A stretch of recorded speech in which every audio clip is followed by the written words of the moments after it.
Hey guys, what is up? I know it has been a long time since I've actually done an update on Facebook, so I thought, why don't I just do one now? And the sunset looks incredible, so I thought I'd do it right here. Yeah, so it has been a couple weeks. We're actually in our last couple days this week. I graduate on Wednesday, or Tuesday technically, but the last day is Wednesday when we'll be doing debrief and cleanup and stuff. We finished Revelation last Tuesday, and so I have read through the entire Bible, and it feels amazing.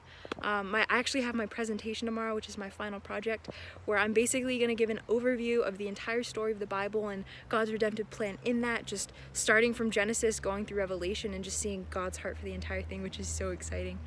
The last couple weeks we've been talking about the early church and the life of Jesus and Revelation, so kind of what's to come for the church. And I think in all of that, the things that stood out the most is that like the people of the early church, especially Paul, really understood the cost of what it meant to believe in Christ and to really follow that conviction and everything. And like Paul apparently was probably wealthy. We learn that in historical background, just based on how people were treated at that time. To actually be a Roman citizen, you had to have wealth as a Jewish person, and so that was really interesting because he gave up that wealth. Like he talks again and again about how he's working and stuff like that, so he actually gave up his wealth to go out and do that. And so that was really cool to look at. And even just, yeah, this last week we talked about, or we learned about John, 1 John, 2 John, 3 John, and Jude and Revelation.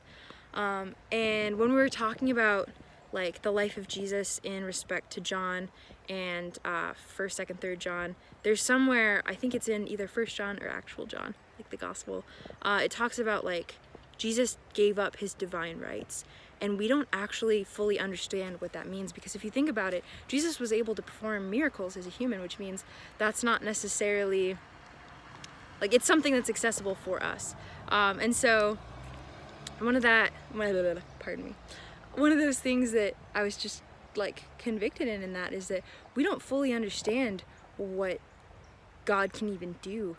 And that the teacher explained it as, if we as humans decided to go and save the ants who are going to get destroyed in this anthill, and we became an ant, one of us became an ant, and was like, hey, like, I'm trying to help you guys, this is what's gonna happen. I used to be one of those ants, and trying to describe to them like as one of those humans, sorry, not an ant, just trying to describe to them like I used to be a human, and they wouldn't fully understand what we would have given up of emotion and like sentient thought and stuff like that, because ants don't have that, so they would have no concept to understand what exactly we gave up.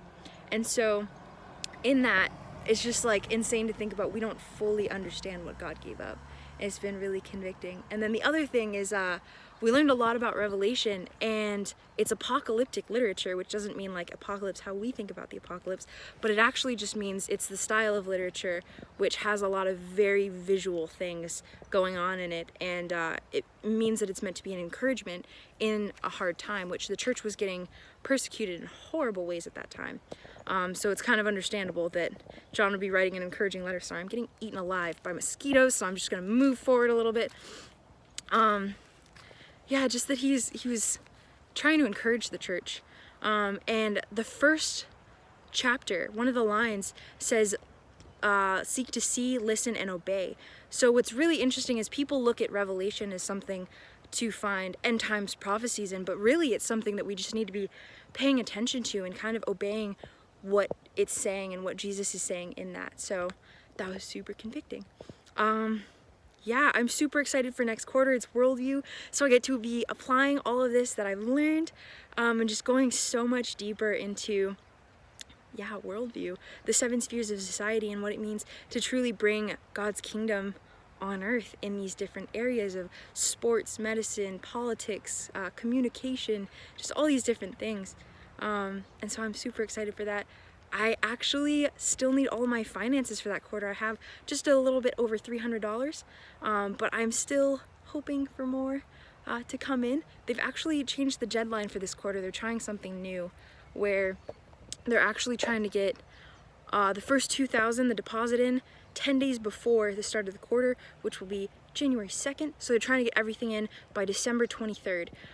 So my deadline is shorter than it normally would be, So thank you guys for everybody who's donated so far, everybody who's been praying for me for finances, and I just ask that you might pray a little bit more.